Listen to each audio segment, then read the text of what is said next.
hope you all are doing great and welcome back to my another vlog. সেই দিন সকালবেলা ছিল আমার প্রেজেন্টেশন। তো সকালবেলা উঠে আমার এই শাড়ি পরতে খুবই কষ্ট হয়েছে।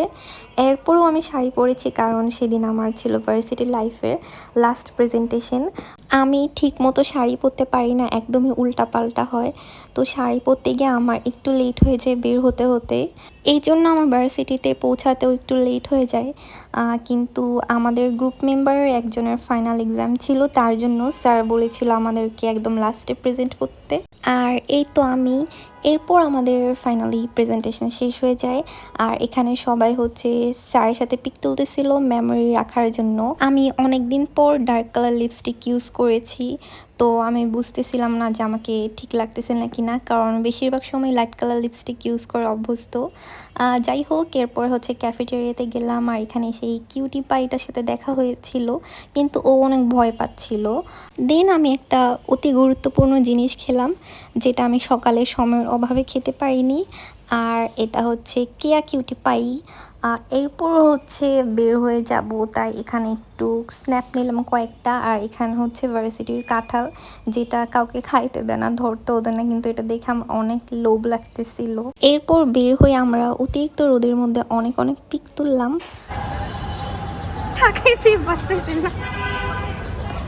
আর ও হচ্ছে আমার নামের টুইনি, মানে ও হচ্ছে সাদিয়া। আর ওই দিন ও আমাকে অনেক অনেক পিক তুলে দেয়, অনেক সুন্দর সুন্দর পিক তুলে দেয়। এরপর আমরা একটু টেস্টি ট্রিটে খাবারের জন্য যাই, কারণ তখন দুপুর হয়ে গিয়েছিল আর আমাদের প্রচণ্ড ক্ষুধা লেগেছিল। আর প্রেজেন্টেশন দেওয়ার পর এমনিও অনেক খারাপ লাগে, এমনিও ক্ষুধা লেগে যায়। তারপর ফাইনালি বাসায় চলে আসলাম আর একদম গরমে টোটালি এক্সস্টেড। দেন কিছুক্ষণ রেস্ট নেওয়ার পর আবার বের হতে হয়, কারণ ওই দিন হচ্ছে আমরা যাচ্ছিলাম আমাদের যেখানে ফ্ল্যাট কিনা হয়েছে ওই লোকেশনটা দেখার জন্য, কারণ এতদিন আমরা জানতাম না কোথায় কিনেছে বা কি। তো আব্বু বলেছিল আমাদেরকে দেখাতে নিয়ে যাবে, সো ওখানে চলে যাই। আর এটা হচ্ছে বনশ্রীতে।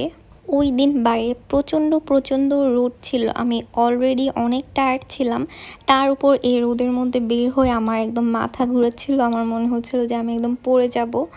যাই হোক, এরপরে হচ্ছে ভিতরে ঢুকলাম। এখানে মেবি 2 না 3 তলা পর্যন্ত হয়েছে এখন। আর একটু ঘুরে ঘুরে দেখলাম কি কি হবে। আর এখানে হচ্ছে মেবি জিমনেশিয়াম খুলবে, যেটা হচ্ছে গ্রাউন্ড ফ্লোরে। এরপর হচ্ছে সেকেন্ড ফ্লোরে গেলাম দেখার জন্য। যেহেতু এখনও কাজ চলছিল, তাই এখন দেখে কিছুই আসলে বোঝা যাচ্ছিল না যে কীরকম হবে।